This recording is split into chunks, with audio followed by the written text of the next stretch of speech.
बहुत बहुत स्वागत है टीवी मसाला में अनस भाईजान आपका और सना आपका भी। बहुत बहुत शुक्रिया आपका हमें अपना कीमती समय देने के लिए, क्योंकि ये बहुत ही कम होता है जब आप अपना समय किसी को देते हैं, तो उसके लिए बहुत बहुत शुक्रिया। और शुरुआत करूँगी सना आपसे।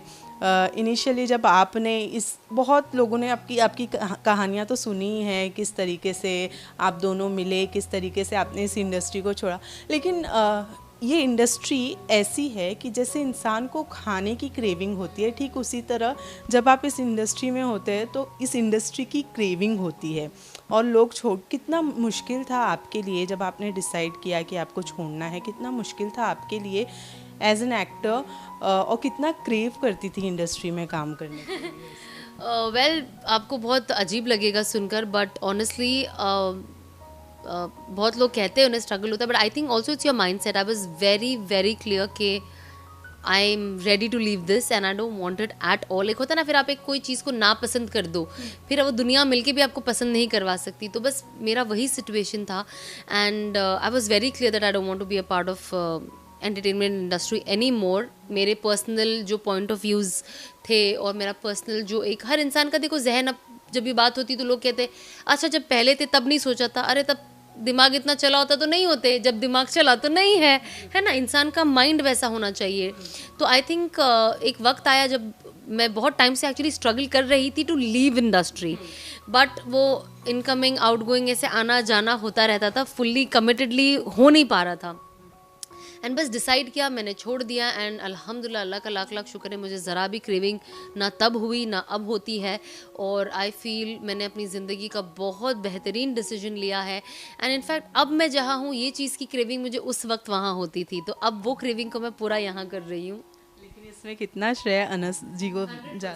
100% इनको जाता है, बिकॉज आई थिंक इंसान को ना अपनी वैल्यू नहीं पता होती है ना। इंसान को कभी ज़िंदगी में कोई हालात, कोई ठोकर, कोई गिरना, ऐसे जब इंसान की ज़िंदगी में वो सिचुएशंस आते हैं ना, तो इंसान को अपनी ज़िंदगी का, खुद का वैल्यू पता चलता है, खुद का पर्पस पता चलता है। तो आई थिंक ये मुझे अपनी ज़िंदगी का, मेरा खुद का वैल्यू अनस ने मुझे बताया।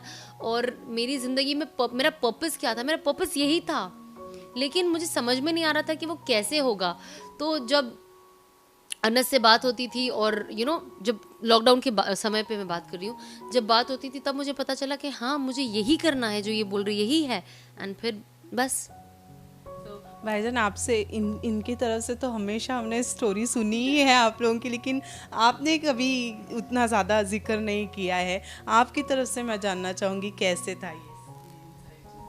बिस्मिल्लाहिर्रहमानिर्रहीम। पहले तो आप सबको मेरा सलाम और बहुत शुक्रिया, आप लोग तशरीफ़ लाएँ। बहुत लंबी कहानी है, लेकिन बस मुख्तसर से ये है कि अल्लाह ताला जब मुक़द्दर कर देता है तो हो जाता है। ना चाहने वाली चीज़ें भी अल्लाह ताला करवा देता है। तो बहरहाल ज़िंदगी में सोचा था कि कोई एक ऐसा काम करेंगे जिससे इंसानियत को फ़ायदा हो, और दुनिया से तो चले ही जाना हर एक को, लोग जा ही रहे हैं, लेकिन ऐसा कुछ करके जाएं कि लोग अच्छे नाम से याद करें और कुछ अच्छा करके जाएं। तो बहरहाल मैं ये समझता हूँ कि मेरी ज़िंदगी में भी बहुत सारी तब्दीली, ठीक है, अल्लाह ताला ने दीन से, इल्म से जोड़ा था, लेकिन सना के आ जाने से बहुत सारी चीज़ों की और समझ आई और मैं सना के लिए खैर बना। मैं ये तो नहीं कह सकता खैर बना, अल्लाह जिसको चाह लेता है उसको दे देता है। असल में हम सबको ये सोचना चाहिए कि अल्लाह ने एक ज़िंदगी दी है, हमें इंसान बनाया है, तो हमें लोगों के लिए, खैर के लिए बनाया है कि मैं सारी दुनिया के इंसानों के लिए, मुसलमान के लिए नहीं, सारी दुनिया के इंसानों के लिए मोहब्बत का ज़रिया बनूँ, खैर का ज़रिया बनूँ और उनके काम आऊँ। मेरा किसी के लिए भी काम आ जाना मेरे ऊपर वाले के राज़ी होने के सबब होगा, और फिर जो सबसे बड़ा है कि मेरे दुनिया के काम आसान हो जाएंगे। तो यही एक मकसद है। तो बहरहाल बहुत लंबी जर्नी है, आप लोगों ने काफ़ी जगह सुनी होगी।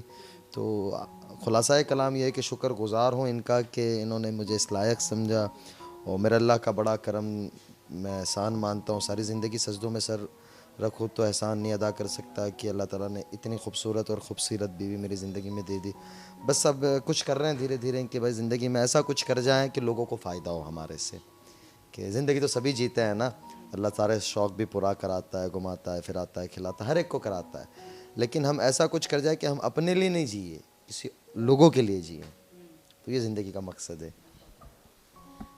सना, अब आपको हम देखते हैं तो कितना सुकून महसूस करती हैं आज आप जहाँ पर हैं, वहाँ पर रहकर कितना सुकून महसूस करती हैं? बहुत बहुत ऑनेस्टली सुकून महसूस करती हूँ। एक्चुअली यही चीज़ थी जो मेरी ज़िंदगी में नहीं थी, और शायद इसी के पीछे दौड़ना कि बस वो सुकून कैसा मिले।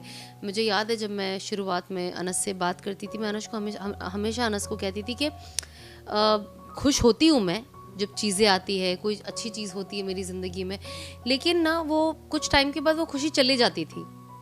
एंड मुझे लगता था मेरी खुशी की कंसिस्टेंसी क्यों नहीं है।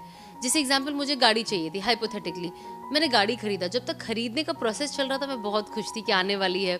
जिस दिन गाड़ी की डिलीवरी हुई मैं बहुत खुश थी आने वाली है। उसके एक हफ्ता तक गाड़ी लेकर घूमना मैं बहुत खुश थी कि oh my god I dreamt of it, आ गई।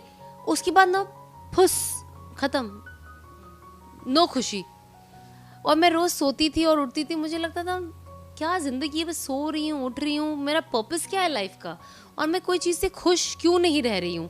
एंड आई थिंक वो एक चीज़ थी जो मैं ढूंढ रही थी। And then when I left the industry, when I came towards a proper way of what I feel कि मेरे में बहुत खामियां अभी भी है, टू बी वेरी ऑनेस्ट। मैं अपने आप पे अभी भी वर्क कर रही हूँ, लेकिन जो मैं छोटा मोटा दीन की तरफ आई हूँ, अल्लाह ने एक राह हिदायत का ज़रिया रास्ता मेरे लिए खोला और अनस को ज़रिया बनाया, और एक ऐसा पार्टनर दिया जो मुझे एम्पावर करता है कि मैं एवरी डे उठूँ। कभी मैं कुछ चीज़ें भूल जाती हूँ, आज भी अब बाय मिस्टेक हो जाती, कभी मैं वॉशरूम फ़ौरन भाग जाती हूँ, सर पे दुपट्टा रखना भूल जाती हूँ, तो मुझे अनस फ़ौरन याद दिला देते कि सुन्नत को फॉलो करो लाइफ में। तो आई थिंक ये एक ऐसा पुश करने वाला इंसान भी छोटी छोटी चीज़ों को देखकर भी बहुत नसीब वालों को मैं तो कहूँगी मिलता है। मैं अल्लाह का बहुत शुक्र करती हूँ, इसलिए मैं अपने आप को नसीब वाला कहती हूँ, क्योंकि अल्लाह ने इस इतनी बड़ी नेमत से नवाजा है। और हम सबको पता है कि एक अच्छा हस्बैंड होना कितना, as a girl you would relate to me कि एक अच्छा पार्टनर होना, एंड सेम फॉर मैन, उनको भी एक अच्छी बीवी मिलना बहुत बड़ी खुशनसीबी की बात होती है अगर हमें हमारे मिजाज के लोग मिल जाए। तो आई थिंक क्योंकि ये एक ज़िंदगी भर का सफ़र है, और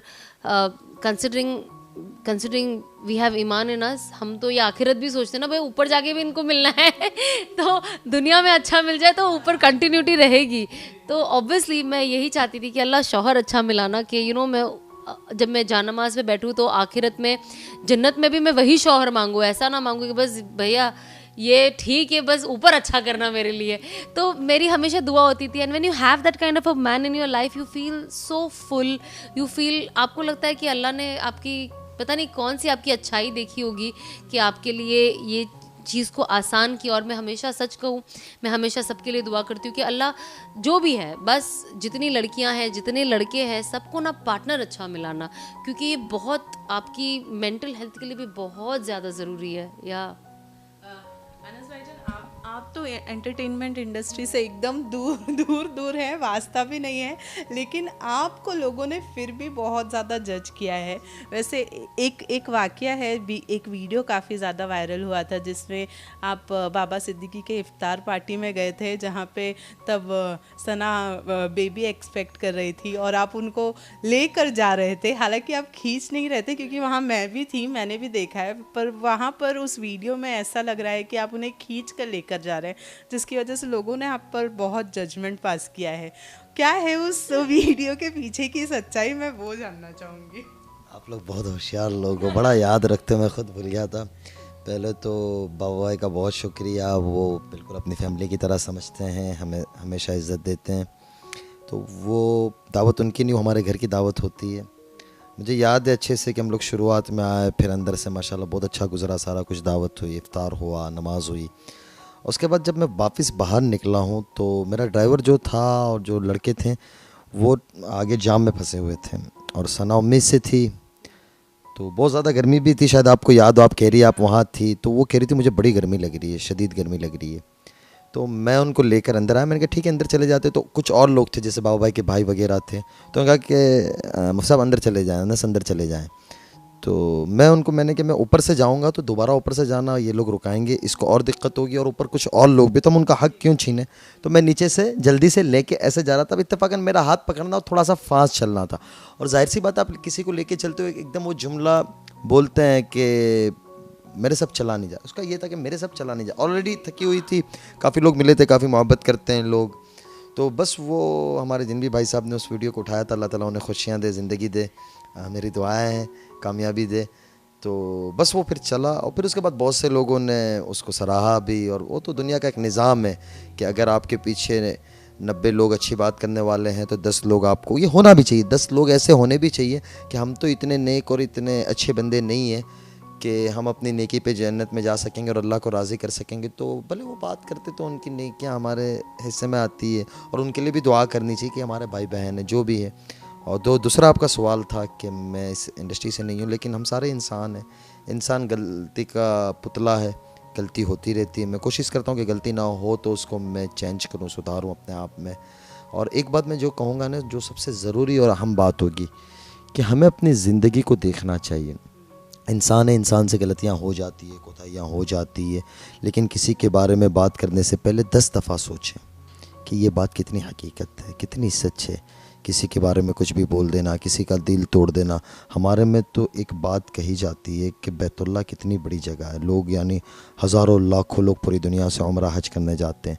तो मेरे आका मौला सल्लल्लाहु अलैहि वसल्लम ने फरमाया कि बैतुल्लाह काबा तो बड़ी अज़मत वाला है, लेकिन तुझे तोड़ देना छोटा गुनाह है। किसी इंसान का दिल तोड़ देना तुझसे बड़ा गुनाह है। मुसलमान नहीं, इंसान का दिल। तो अल्लाह के यहाँ एक इंसान कितनी बड़ी हैसियत रखता है।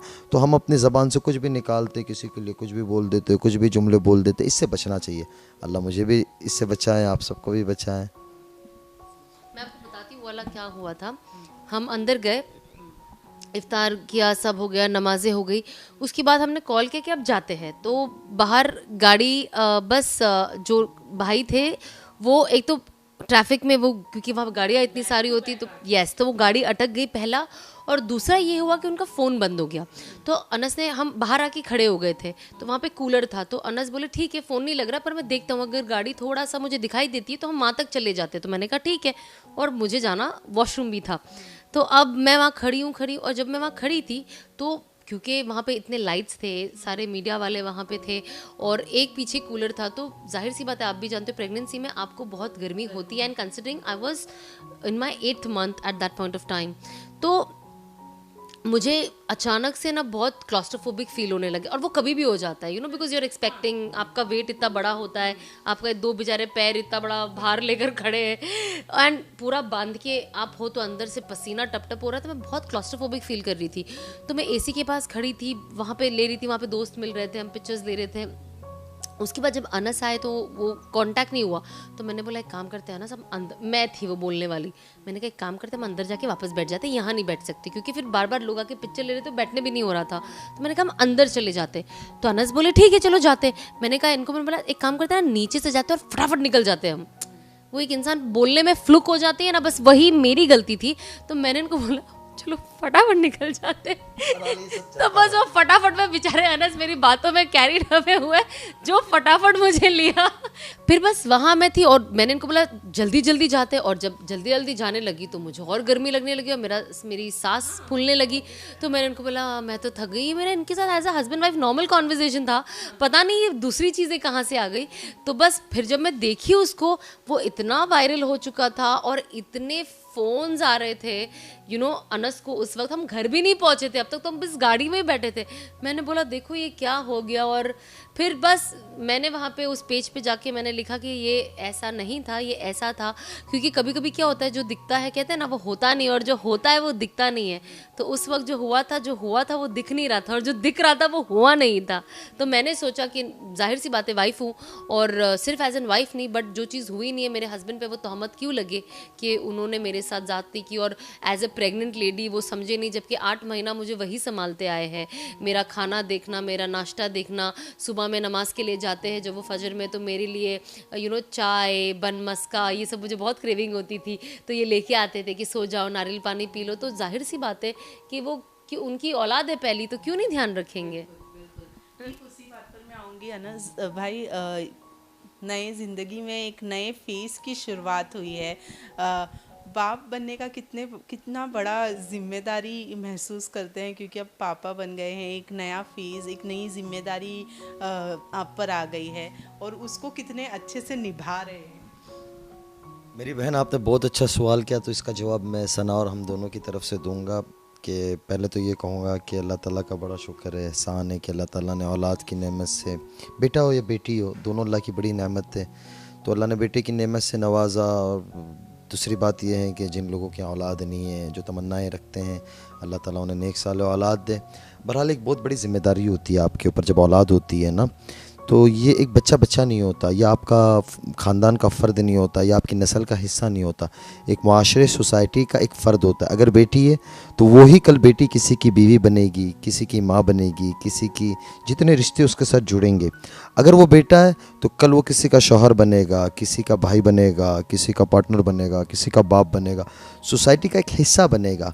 तो आप उसकी कैसे तरबियत करते, इसीलिए कहा जाता है ना कि बच्चे की पहली गोद और पहली स्कूल, पहला मदरसा, पहला ट्यूशन, पहला टीचर माँ बाप है। तो आप जैसा करोगे वैसा वो परवान चढ़ेगा। तो हमारे एक बुज़ुर्ग थे, वो कहा करते थे, एक अल्लाह के नेक बंदे थे, कि अगर माँ चाहती है बेटी नेक बन जाए तो पहले माँ नेक बन जाए, और अगर बाप चाहता है कि बेटा नेक बन जाए और अच्छा बन जाए तो बाप नेक बन जाए। तो खैर अपनी ज़िंदगी को समझना भी चाहिए कि अल्लाह ताला ने ये नेमत दी है, तो इसको हम कैसे डेवलप करें और इसको कैसी तरबियत करें। तो बस कोशिश कर रहे हैं। खुशी तो बहुत है जो अल्फाज में अदा नहीं हो सकती, और मेरे रब का बड़ा करम एहसान है, बहुत प्यारा सा बच्चा अल्लाह ताला ने हमें दिया है। अल्लाह उसे लंबी ज़िंदगी दे, हयात दे, सेहत दे, सलामती दे। तो कोशिश कर रहे हैं कि जितना हो सके उसकी अच्छी से अच्छी तरबियत करेंगे कि अल्लाह हमें भी ज़िंदगी दे तो हम उसकी अच्छी तरबियत कर पाएँ। बहुत शुक्रिया मेरी बहन। आप बताइए, आपके लिए वो प्रेगनेंसी वाला फेज पूरा कैसा था, और एक माँ बनना कितनी बड़ी जिम्मेदारी वाला काम हो जाता है। वेल मुझे आज भी याद है प्रेगनेंसी का फेज़। बहुत लोग कहते हैं ना, oh I enjoyed my pregnancy phase. I was like no, I have not enjoyed that phase because I was, I always used to vomit a lot, तो मुझे वो फेज़ इतना कुछ खास नहीं लगा। बट वो फेज़ में जो मैंने मिरेकल देखा ना, that was something. I still remember when I went for my sonography and I saw my baby and I was like, अल्लाह ने कितने पर्दों के अंदर एक जान को पैदा किया, और अब वो जान 9 महीना मेरे पेट में रहेगा, जो भी है, whatever the gender is, and उसके बाद उसका खाना पीना, सांस लेना, हर चीज़ करना सिर्फ अल्लाह करने वाला है ना। It's so crazy to even understand. And ये मैं पढ़ रही थी, बिकॉज जब मैं प्रेग्नेंट थी तो ये सब मैं दीनी किताब में पढ़ रही थी। एंड आई रिमेंबर जब मैं गई तो कुछ ऐसा मुझे ऐसे लगा, तो मैंने डॉक्टर को बोला, अल्लाह ऐसा हुआ, कुछ होगा तो नहीं? तो डॉक्टर बोली, नहीं, बच्चा बहुत अंदर प्रोटेक्टेड रहता है। And at that point of time it clicked me कि अल्लाह सुब्हाना व तआला यही तो कहते हैं कि बच्चे को मैंने जो प्रोटेक्शन में अंदर रखा है तो वो मेरे ही प्रोटेक्शन में है। And at that point of time मुझे अभी भी याद है, मैं ना ऐसे नकाब लगा के लेटी हुई थी, मैं नकाब निकालना मैं भूल गई, कभी कभी फेस पे रह जाता है, याद भी नहीं रहता है। एंड आई रिमेंबर जब मैंने बेबी का हार्ट बीट सुना, oh my god, I cried so much. और मैंने सोचा थैंक गॉड मैंने नकाब नहीं निकाला है, सब मुझे से रोते हुए देखते तो क्या सोचते किसी रोतड़ी बच्ची है ये। तो वो फीलिंग वाज सो ब्यूटिफुल जब वो हाथ पैर बच्चे का दिखाते हैं। एंड वो टाइम पे ऐसा लगता है, अल्लाह ये कब ये वक्त पास होगा और कब ये बच्चा मेरे हाथ में आएगा। मतलब स्पेशली आप 8-9 मंथ में एंटर होते हो तो आपको लगता है बस अल्लाह जल्दी जल्दी अच्छे से बच्चा हाथ में दे दो, बच्चा हाथ में दे दो। And obviously when you are in that moment and when doctor showed me my baby for the very first time, मतलब मैंने अनस को कहा कि अगर मुझे कोई बोलेगा ना मेरी ज़िंदगी में कौन सी चीज़ मैं रिपीट करना चाहूँगी तो बस वो जो मैंने पहली नज़र मैंने अपनी औलाद को देखी, वो एक ऐसा मोमेंट है कि मैं बयान भी नहीं कर सकती हूँ। मैं जितना कहते ना शायर शायरी लिखते लिखते थक जाएंगे पर उस चीज़ को बयान नहीं कर पाएंगे जो माँ फील करती है उस बच्चे को पहली बार जब वो फेस देखती है कि ये I was like that and I was like this is my baby, I am a mother. आप समझ रहे हो? मैंने कहा अब मुझे कोई आंटी बोलेगा तो फर्क नहीं पड़ता, अब मैं आंटी मम्मी बन गई ना, मैं आंटी हूँ। पहले दीदी बोलो और अब मैं आंटी हूँ बेटा, अब क्या करूँ, मम्मी बन गई हूँ मैं। तो येस बट इट्स अमेजिंग। और मैं हमेशा अल्लाह से कहती थी अल्लाह मुझे जुड़वा देते, मैं बहुत दुआ करती थी। एंड जब ये मुझे देखते ना मैं एक के पीछे अनस प्लीज़ इसको अभी आप लेके गोद में, जुड़वा मांग रही थी तुम अल्लाह से, अल्लाह देखकर ही देता है, जो जैसा होता है उसको वैसे ही देता है। एक की तुम थी इसलिए अल्लाह ने एक दिया, अब अच्छे से प्रैक्टिस करो, हो सकता है दूसरी बार 2 हो जाए। मैंने कहा सही बात है, ख्वाहिश तो होती है, लेकिन जब मैंने देखा मैंने बोला वाकई अल्लाह पाक ये पहला मतलब मेरा ट्रेनिंग सेशन है, बिकॉज इट्स टफ बेबी को संभालना। ऑल ऑफ सडन आपकी रातों की नींद जा चुकी है, दिन का भी आपका चैन खो गया है, अब आपकी सारी लाइफ डिपेंड करती है आपकी बेबी पे। कोई मुझे बोलेगा इतने बजे पहुंचना, सॉरी मैं नहीं आ सकती, मेरे बेबी का सुबह ये मैलिश टाइम है, स्लीपिंग टाइम है, फीडिंग टाइम है, मैं नहीं आ सकती, ये मेरा टाइम है, इसमें आप आ सकते हो तो आ जाना। तो यू नो ये सिचुएशन अब ज़िंदगी ऐसी हो गई है कि अब मेरे बच्चे के हिसाब से मैं अपना टाइम टेबल सेट करती हूँ, तो और मुझे अच्छा लगता है। मैं चाहती हूँ मेरा बच्चा अभी से ही मेरी प्रायोरिटी रहे, ताकि आगे भी जब मैं ज़िंदगी में जो भी करूँ मैं अपने बच्चे को प्रायोरिटी रख के करूँ। बहुत बार होता है हम अपने आप को प्रायोरिटी रखते हैं, फिर आगे के फैसले भी हमारे वैसे ही होते हैं कि नहीं मेरा ये मेरा वो। तो जब आप शुरू से ही बच्चे को आगे रखते हो कि नहीं बच्चे का ये टाइम है, इसका ये मैं टाइम डिस्टर्ब नहीं करूँगी, तो इंशाल्लाह आगे जाके भी फिर आप वैसे ही एज अ मदर आप वही बनते हो। माशाल्लाह उम्रा भी कर दिया है इतनी छोटी सी उम्र में, और उम्रा के टाइम का एक वीडियो भी काफ़ी वायरल हुआ था जहाँ आप भड़क गए थे एयरपोर्ट पे। गुस्सा तो नहीं था, लेकिन बस वो एक होता है ना कि किसी की प्राइवेसी होती है, जब मना किया फिर उतार रहे थे। हाँ मेरा एक्शन थोड़ा सा एक मोहब्बत वाला था, मैं फ़ौरन उसी से दूसरी सेकंड में मैंने भी बाद में जब उसको देखा तो मैंने कहा ये मेरा चेहरे का रंग ठीक नहीं था। मेरी तबीयत में अल्हम्दुलिल्लाह गुस्सा नहीं है, होना भी नहीं चाहिए, तो मैं सेकेंड ही टाइम में हंस दिया। बहरहाल वो पता नहीं चला, लेकिन बहरहाल गुजारिश ये करूँगा आप सारे मीडिया वाले हमारे माई बहन हैं कि अगर कोई प्राइवेसी कह देता है तो उसका ख्याल करना चाहिए। किसी की अपनी प्राइवेसी होती है, कुछ चीज़ें होती है। AM in the night and वो 2.5 महीने का बच्चा था तभी, तो यू नो और इतनी सारी लाइट्स, हम ऐसे हो जाते हैं ना, तो हमको सबको पता है that those lights are not good for babies. And baby क्या होता है ना, अचानक डर जाता है। अब देखो जैसे भी होता है ना, अचानक से डर के रोते रोते उठता है, वो डर जाता है। और सारे बच्चे, इससे वैसा नहीं है मेरा, सबके बच्चे ऐसे ही होते हैं। तो हमें वो एक चीज़ ध्यान रखनी चाहिए कि पहले तो बच्चों को ये जो इतने सारे लाइट्स होते हैं वो यू नो उनको परेशान करते हैं, सेकेंडली वो डर जाते। तो मुझे ऐसा था कि क्या हो रहा है कि ये डर तो नहीं गया, उसमें अगर ये रोने लगा मैं निकाल लूँगी, फिर खच फोटोज़। मैं नहीं चाहती एट प्रेजेंट मेरा बच्चा कैमरे पे आए, एंड यू नो मैं डिसाइड करूँगी कि कब वो राइट टाइम है। एज अ पेरेंट ये मेरा चॉइस है कि मैं चाहूँगी कि हाँ अब लोग मेरा बेबी देख सकते, बिकॉज आजकल लोग बहुत इंसेंसिटिव हो गए हैं, वो बच्चों के भी नाम रखते हैं। अस्तगफिरुल्लाह, कितनी गंदी चीज़ है ये, मैंने देखा है कुछ लोगों के साथ ऐसा करते हैं। तो मुझे ना ये चीज़ अच्छी नहीं लगती है कि अब मैं मेरा बच्चा लाऊं और फिर खुदा ना खास्ता मेरे वजह से कोई चीज़ हो। तो मैं चाहती हूँ कि एटलीस्ट मैं उस चीज़ को बरकरार रखूँ कि नहीं, मैं अपना बेबी जब मुझे लगेगा कि अब ये ठीक है मैं इसको दिखा सकती हूँ तो मैं उसे दिखाऊंगी।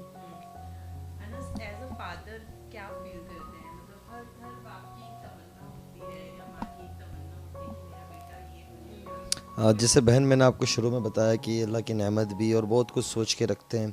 बस यही कहूँगा कि अल्लाह ताला उसके मुक़द्दर में जो हो, अल्लाह ताला आला से आला बना। हर बाप यही चाहता, हमारे बाप ने भी यही चाहते हैं और आपके वालिदैन भी, सबके वालिदैन यही चाहते हैं।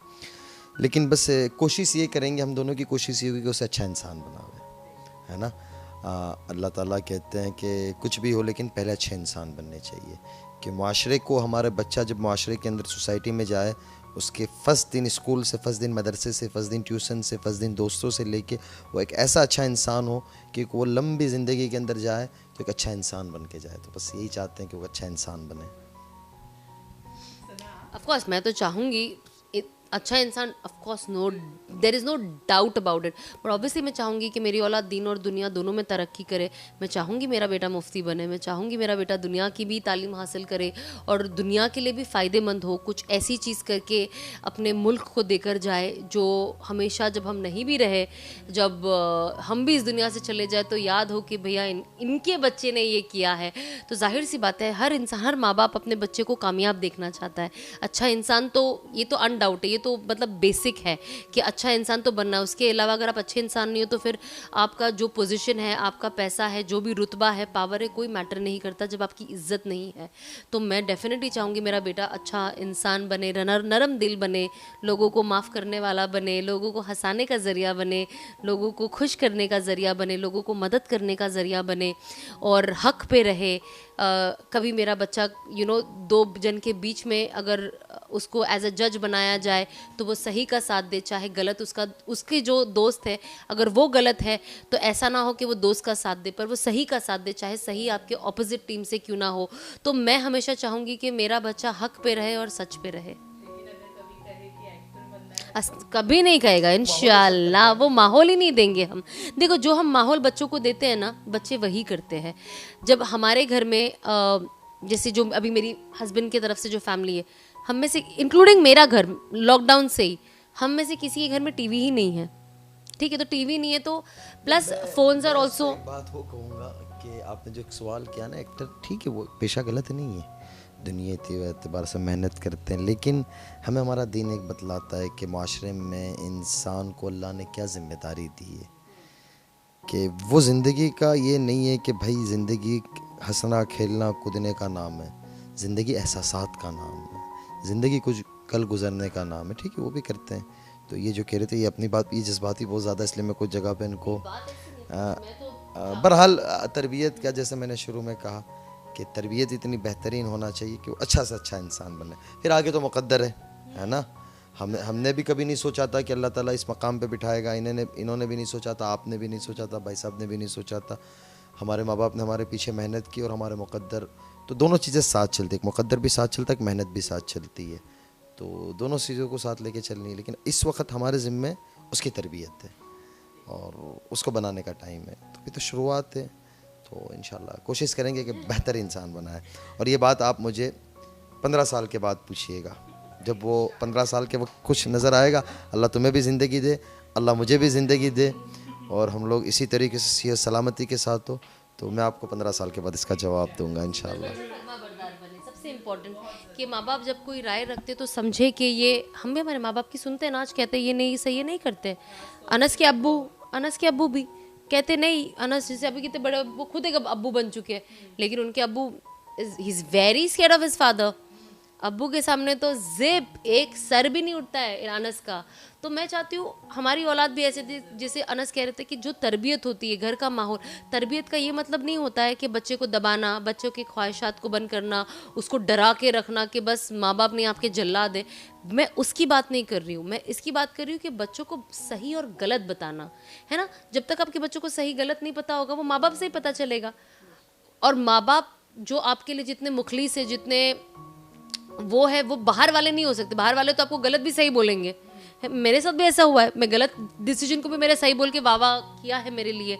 तो मैं नहीं चाहूँगी कि वो चीज़ हो, तो मैं चाहूँगी कि वो इस तरीके से हो कि बच्चा अपने माँ बाप की सुने, और वो भी हम ही खुद घर में पैदा करते हैं ना वो माहौल। तो बस अल्लाह से दुआ भी करना चाहिए, सबसे इम्पोर्टेंट तो दुआ करना चाहिए कि अल्लाह हमारे बच्चे को ऐसा बनाए, एंड देन हम मेहनत करें। अब हम बोलेंगे नहीं छोड़ दो, वो अपने हिसाब से कुछ भी करते, तो बच्चा तो नादान है, बच्चे तो हर चीज़ की जिद करते हैं, है ना। तो वो चीज़ होती है, कभी कभी हम बड़े होते हैं ना, तो फिर सोचते हैं अरे माँ बाप ने रोक लिया होता है इस चीज़ से तो कितना अच्छा होता, करते हैं ना। आजकल कितनी लड़कियां शादी कर लेती है माँ बाप की इजाज़त के बिना, जो माँ बाप ना कहते, फिर बाद में करने के बाद जब पछतावा आता तो कहते यार आपने रोक लिया होता तो कितना अच्छा होता। ये कहते हैं बच्चे। मैंने बहुत चीज़ कही है अपनी अम्मी को, मुझे पता है, तो मैं बस चाहूँगी कि वो मौका आगे ना आए। जो चीज़ मैं लेट सीखी, मैं कोशिश करूँगी मैं अपने बच्चे को जल्दी सिखाऊँ। ओके, लास्टली जाने से पहले सना पहली प्रेगनेंसी तो एंजॉय नहीं की, लेकिन दूसरी प्रेगनेंसी के लिए कितनी मेंटली? मैं फुल्ली प्रिपेयर्ड हूँ। Answer is like no. ये बात नहीं, बस अल्लाह ताला जब मुकद्दर करे, है ना, इसमें हमारी नहीं चलती है,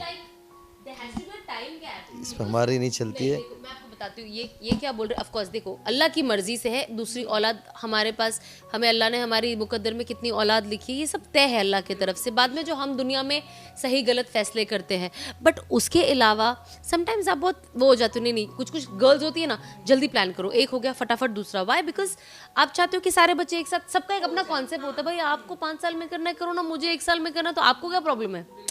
but what my husband is like right now, what he was saying is, मैं चाहता हूँ तुम पहले रिकवर करो, तुम पहले 1 साल बेबी को ध्यान दो, उसके बाद खुद समझो। अभी तुम करोगी फिर तुम बस बच्चा ही सोचोगी दूसरा इमीडिएटली, क्योंकि तुमको साथ साथ सबको बड़ा करना है। तो तुम्हारी भी तो सेहत मैटर करती है ना, और तुम रिलैक्स हो, क्योंकि प्रेगनेंसी में एक स्ट्रेस होता है, ये होता है, तो इंसान कैसा घर में, मैं घर पे ही रहती थी, अनस मुझे लिटरली पुश ऐसा खींच के बाहर लेके जाते थे, क्या घर में चिपकी रहती हो, बाहर चलो, बाहर जाके कुछ खाते, बाहर घूमते। उसमें उन्होंने मुझे हरम लेके चले गए, 2 बार लंदन हम जाके आ गए थे। तो अनस इज लाइक नहीं चलो बाहर, तुम घर में रह रहे कि तो पागल हो जाओगी ऐसे उल्टियाँ कर करके, तो आप चलो बाहर। तो उनका ये चीज़ है कि तुम हेल्थ पे ध्यान दो, तुम मेंटली डिस्टर्ब मत होना कि बस ये करना है करना। तो अनस का नज़रिया ऐसा है, मेरा नज़रिया कुछ और। बट इंशाल्लाह जब the marriage, see I love kids, I love kids, I want as many kids as possible, but जितना जिस्म साथ दे और वो है बस उसकी बात होती है। बट या ऑब्वियसली हर किसी का अपना शौक होता है ना, कोई कहता है कि बस मुझे 1 चाहिए 2 चाहिए, कोई कहता है मुझे 10 चाहिए अगर हो सके तो बस अपनी खुशी और ख्वाहिशात होती है। अच्छा लगता है बेबी घर में रो रहा है, उठाओ, ये करो वो करो, उसके साथ आप बिजी हो, उसको देख रहे हो, बहुत मज़ा आती है। सो या ओके, लास्टली क्या कहना चाहेंगे जो इतना प्यार आप दोनों को देते हैं, उनको क्या कहना चाहेंगे? वेल मैं तो ये कहूँगी बस ये प्यार देते रहो, मुझे प्यार की बहुत ज़्यादा ज़रूरत है। कभी भी नेगेटिविटी आ जाती है ना कुछ मेरी ज़िंदगी में, और फिर जब वो प्यार भी आते हुए देखती हूँ ना, तो हर इंसान प्यार का भूखा होता है। देखो हर किसी को प्यार पसंद है, मुझे नहीं लगता इस दुनिया में कोई भी होगा जो कहेगा नहीं नहीं नहीं मुझे प्यार मत करो, मुझे इज्जत मत दो। सो आई थिंक यही एक चीज़ हर इंसान की फितरत में होती है, तो मैं भी पसंद करती हूँ। और मुझे बहुत अच्छा लगता है कि लोग इतना साथ देते हैं, कभी कोई चीज़ होती है अंडरस्टैंडिंग होते हैं, कभी कोई ऐसी चीज़ दिखने में नज़र आती है कि यार ये पॉजिटिव, जैसे यही वाला वाक़या नज़र आता है, उसमें बहुत सारे लोग आके डिफेंड करें कि नहीं आप इसको गलत नज़रिए से देख रहे हो। तो आई थिंक ये सब देख कर ना इंसान का दिल खुश हो जाता है। तो बस मैं कोशिश करती हूँ मैं पॉजिटिव रहूँ, तो इसीलिए मैं भी यही चीज़ लोगों में भी देखना चाहती हूँ कि जितनी पॉजिटिविटी रहेगी ना उतना अच्छा लगता है, घर से बाहर निकलने अच्छा लगता है, लोगों से मिलने अच्छा लगता है, सोशल मीडिया पे आके कुछ बोलने अच्छा लगता है। So I think yes, positivity maintain करो, सुकून और शांति रखना बहुत ज़्यादा ज़रूरी है। Thank you so much. बहुत शुक्रिया आप लोगों का आने के लिए, अल्लाह ताला आप लोग को ज़ाय खैर दे, आप लोग टाइम निकाल कर आए, जज़ाकल्लाह, बहुत शुक्रिया। जी। Thank you.